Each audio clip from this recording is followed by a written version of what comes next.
2008, there was a significant movement in the United States as well as the world in terms of economy that kind of shook everybody and woke everybody up, literally, from our conscious waking dream to become a little bit more lucid. That was the year that we intentionally had a global lucid dreaming experiment that the School of Metaphysics conducted that had to do with incubating dreams about the economy.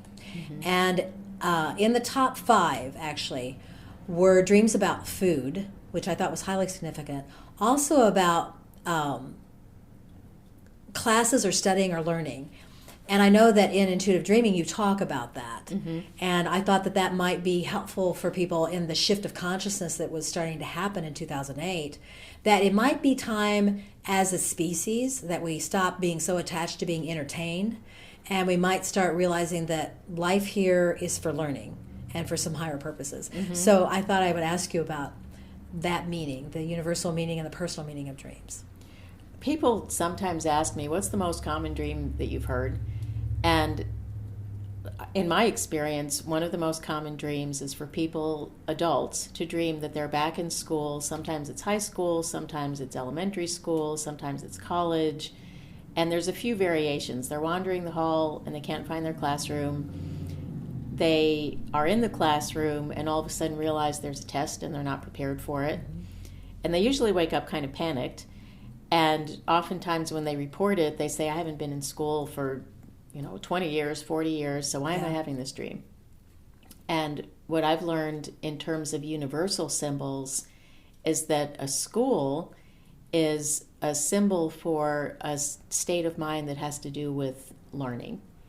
So dreaming that you're in a classroom and there's a test and you're not prepared for it, in the dreamer's waking life would mean that they are aware that there's something in their life that they need to be learning and something that they're actually being tested about, and they're not getting it.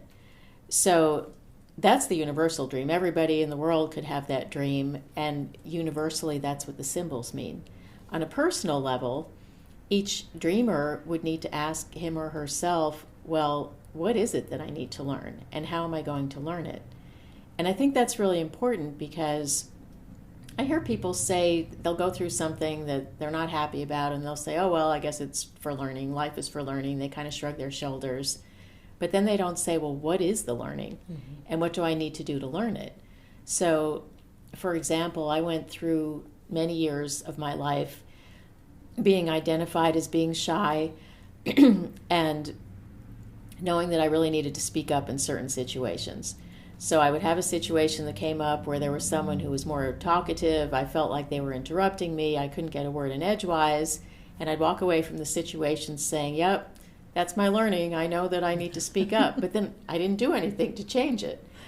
When I decided that I wanted to learn it and started imagining, okay, how can I still be considerate, because that's important to me, and say what's on my mind? How can I find a way to contribute what I have to contribute here, and then started to practice it, then that changed the dream, because I used to have that dream fairly often about being in school and not being prepared for a test. And when I actually started learning the lesson, then I didn't have that dream anymore. What comes to my mind is that I think most people think of learning as something physical that's outward. Mm-hmm. Like you learn a language, you learn how to paint, you learn how to fix plumbing. Mm-hmm. Play the piano. Yeah, and what's coming to my mind from hearing you talk is that learning has a fullness and a richness that's inside the self, that it's not just a cognitive type of thing, that the way you're using learning is perhaps more in terms of understanding, what people might say understanding is, mm-hmm. but learning is an internal function of wanting to be better. Right. That's what I'm hearing.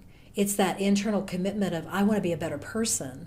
I want to be better at what I do. I want to excel. It's not so much about my success or achievement out here as it is about an internal sense of fulfillment. And I think that maybe that's why dreaming is so important. Do you agree? I do. And I think that desire to be a better person is a good way to describe it, because in any physical skill, whether it's learning how to paint or play the piano or fix plumbing, there's a lot of different ways you can do it. You can do it begrudgingly, you can do it kindly, you can do it generously.